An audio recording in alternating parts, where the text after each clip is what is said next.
Hi friends, this video will demonstrate how to use a Swiffer Wet Jet to mop your floor. We're gonna need two different things.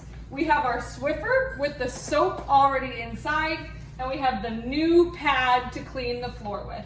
You'll start by just tipping the Swiffer upside down and putting this shiny side of the pad down on the mop.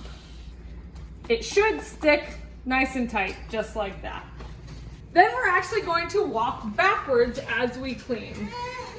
There's a button here to press to get the soap. We don't need too much soap in each area because we're going to push it all around with our mop.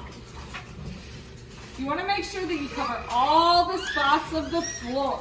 The reason we're going backwards is so that we're not walking on the wet floor as we clean.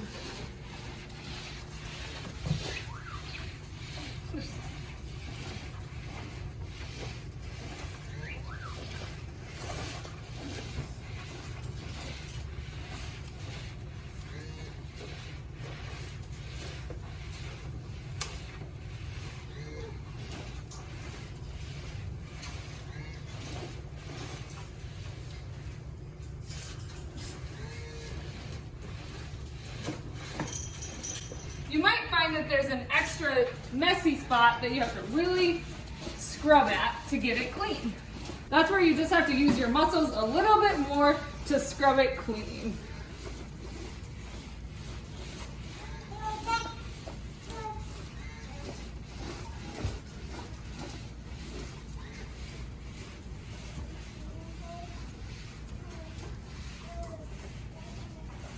All right, all clean.